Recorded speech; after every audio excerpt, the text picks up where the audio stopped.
نحمده ونصلی علی رسولہ الکریم بسم اللہ الرحمن الرحیم۔ صرف 5 منٹ کا مدرسہ قرآن و حدیث کی روشنی میں۔ 4 ربیع الاول۔ نمبر 1، اسلامی تاریخ۔ حضرت عیسیٰ علیہ السلام کا آسمان سے اترنا۔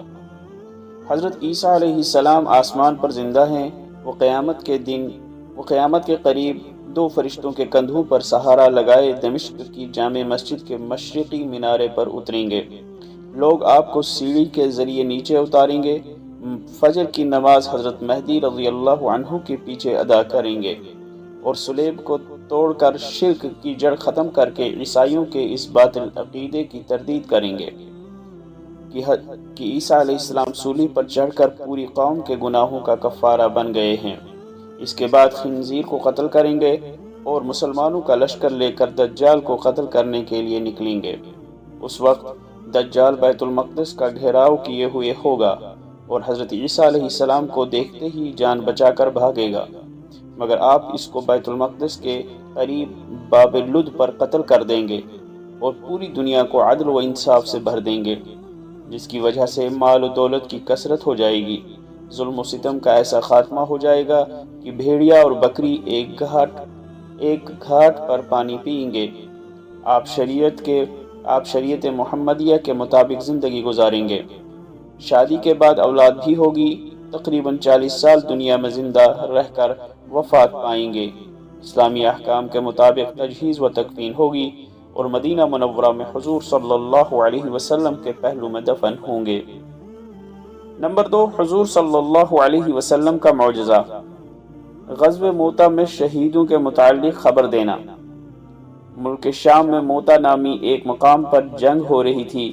حضرت انس رضی اللہ عنہ فرماتے ہیں کہ رسول اللہ صلی اللہ علیہ وسلم مدینہ میں رہتے ہوئے یکے بعد دیگرے 3 صحابہ رضی اللہ عنہم کے موتہ میں شہید ہونے کی خبر دی، جبکہ وہاں سے ابھی تک کوئی خبر نہیں آئی تھی، اور پھر فرمایا ان کے بعد جھنڈا اللہ کی تلوار نے اٹھایا اور اللہ نے ان کے ہاتھوں مسلمانوں کو دشمنوں پر فتح نصیب فرمائی۔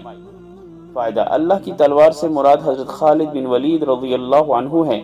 ان کو یہ لقب آپ صلی اللہ علیہ وسلم نے دیا تھا۔ نمبر 3، ایک فرض کے بارے میں۔ بغیر کسی عذر کے نماز قضا کرنا۔ رسول اللہ صلی اللہ علیہ وسلم نے فرمایا جو شخص 2 نمازوں کو بغیر کسی عذر کے ایک وقت میں پڑھے وہ کبیرہ گناہوں کے دروازوں میں سے ایک دروازے پر پہنچ گیا۔ نمبر 4، ایک سنت کے بارے میں۔ مصیبت سے نجات کی دعا۔ جب کوئی مصیبت یا آزمائش میں پڑ جائے تو اس دعا کو زیادہ سے زیادہ پڑھے۔ لا الہ الا انت سبحانک انی کنت من الظالمین۔ ترجمہ: الہی آپ کے سوا کوئی عبادت کے لائق نہیں، آپ تمام عیبوں سے پاک ہیں، بے شک میں ہی قصوروار ہوں۔ نمبر 5، ایک اہم عمل کی فضیلت۔ ملاقات کے وقت سلام و مصافحہ کرنا۔ رسول اللہ صلی اللہ علیہ وسلم نے فرمایا جب 2 مسلمان ملاقات کے وقت مصافحہ کرتے ہیں اور اللہ تعالیٰ کی تعریف کرتے ہیں اور اللہ تعالیٰ سے مغفرت طلب کرتے ہیں، یعنی مصافحے کے وقت یغفر اللہ لنا ولکم اور مزاج پرسی کے وقت الحمدللہ کہتے ہیں تو ان کی مغفرت کر دی جاتی ہے۔ نمبر 6، ایک گناہ کے بارے میں۔ قرآن مجید کے احکام کو چھپانا۔ قرآن میں اللہ تعالیٰ فرماتا ہے جو لوگ اللہ تعالیٰ کی کتاب کے احکام کو چھپا کر دنیاوی مال و دولت حاصل کرتے ہیں وہ لوگ اپنے پیٹوں میں آگ بھر رہے ہیں۔ قیامت کے دن اللہ تعالیٰ نہ ان سے کلام کرے گا اور نہ ان کو گناہوں سے پاک کرے گا اور ان کو دردناک عذاب ہوگا۔ نمبر 7، دنیا کے بارے میں۔ جنت میں بیوہ عورت کا شوہر۔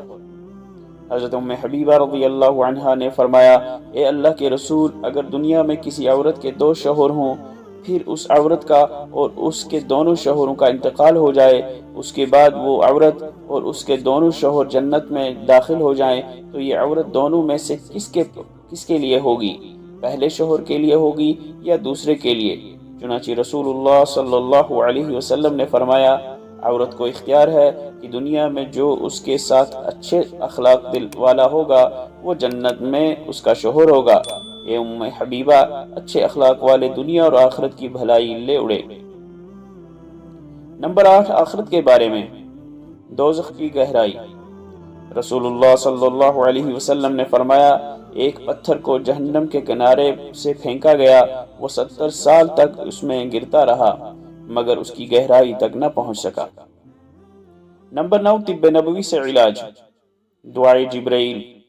حضرت عائشہ رضی اللہ عنہ بیان کرتی ہیں کہ جب رسول اللہ صلی اللہ علیہ وسلم بیمار ہوئے تو حضرت جبرائیل علیہ السلام نے اس دعا کو پڑھ کر دم کیا، بسم اللہ یبریک ومن کل داء یشفیک ومن شر حاسد اذا حسد وشر کل ذی عین۔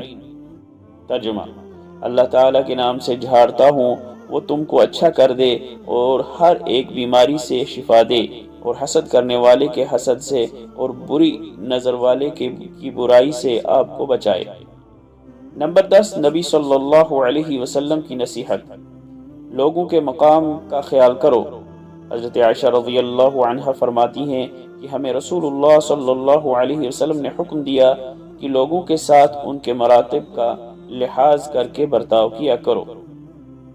اللہ تعالی عمل کرنے کی توفیق عطا فرمائے۔ وآخر دعوانا ان الحمد للہ رب العالمین۔